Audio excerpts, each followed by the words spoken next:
என்னங்க, சரிகமபா நிகழ்ச்சி அப்படின்றது செம்மையா போயிட்டுருக்கு. சரண்ராஜ் ரன்னர் அப் ஆயிருக்காரு. அவருக்கு 10,00,000க்கு மேற்பட்ட தொகை இருக்கு.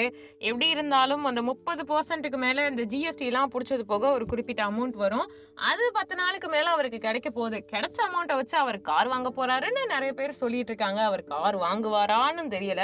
அதே மாதிரி எப்படியாவது அவர் டாக்டரேட் படிக்கணும், பெரிய பேராசிரியர் ஆகணும், சரண்ராஜுடைய அப்பாவுடைய எண்ணம் அது அப்படின்ற மாதிரியும் சொல்லிட்டு இருக்காங்க.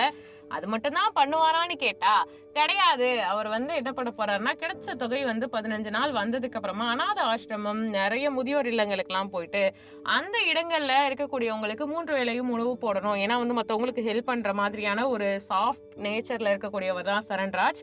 ஸோ கண்டிப்பா அவர் இப்படிதான் நடந்துக்குவாருன்ற மாதிரி சொல்லப்படுது. ஒவ்வொருத்தருக்குமே ஒரு சில தாட் இருக்கும். இது சரியா இருக்குமா? இது சரியா இருக்காதா?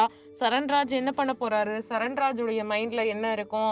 அவர் ஜெயிச்சிட்டாரு. ஆனா ஜெயிச்சிட்டாலுமே பெரிய சிங்கர் ஆகணும்ன்ற எண்ணத்த தாண்டி அவர் வெளியில பாடல்கள் பாடுறது. அது போக மீதி என்ன பண்றதுன்னா, படிப்புல கான்சன்ட்ரேட் பண்ண போறாரு. இவ்ளோ பெரிய பேஷன் இருக்கு. எல்லாருக்கும் இந்த பேஷன்லாம் குடுக்க மாட்டாங்கன்னும்போது, அவர் ஏன் படிக்க போறாருன்ற கேள்வியும் மக்கள் மத்தியில வருது. ஆனா ஆனா அவர் கண்டிப்பா அப்பாவுடைய ஆசைன்றனால அவர் படிக்க தான் போறாருன்ற மாதிரியும் சொல்லிக்கிட்டு இருக்காங்க. இது நெறைய பேருக்கு குழப்பத்தை ஏற்படுத்துது. இது இப்படித்தான் இருக்குமான்னும் தெரியல. சிலர் இருக்கும் அப்படிங்கிறாங்க.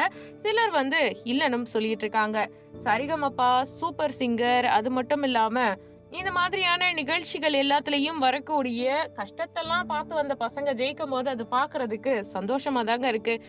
ஏன் எதுக்குன்னு தெரியாம சரிகமபா நிகழ்ச்சி அப்படின்றது நம்ம ஆள் மனதுக்குள்ள நெறைய கேள்விகளை எழுப்புது. இமோஷனலா நம்மள பயங்கர ஸ்ட்ராங் ஆக்குது. அதாவது அவங்களுடைய ஜெயிக்கிற விஷயத்த பார்த்து நாமளே ஜெயிக்கிற மாரி ஃபீல் பண்றோம். நெறையவே இடத்துல பிரேக்கும் ஆக்குது.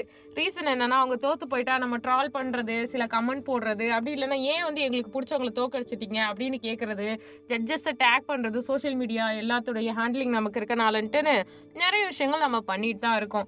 ஸோ இந்த ஒரு நிகழ்ச்சியில சரண்ராஜ் ஜெயிக்கிறது நெறைய பேர் தான் ஜெயிச்ச மாதிரியே ஒரு விஷயமா கொண்டு வராங்க. அந்த பையன் பார்க்க எளிமையா இருக்கான். நெறைய பேருக்கு உதவி பண்றான். சிம்பிளா இருக்கான். அப்பாவித்தனமாவும் இருக்கான். அத தாண்டி ஜெயிக்கவும் செஞ்சிருக்கான்னும் போது அது சந்தோஷமா இருக்குன்னும் சொல்லிட்டு இருக்காங்க. உங்க கருத்து என்னங்க?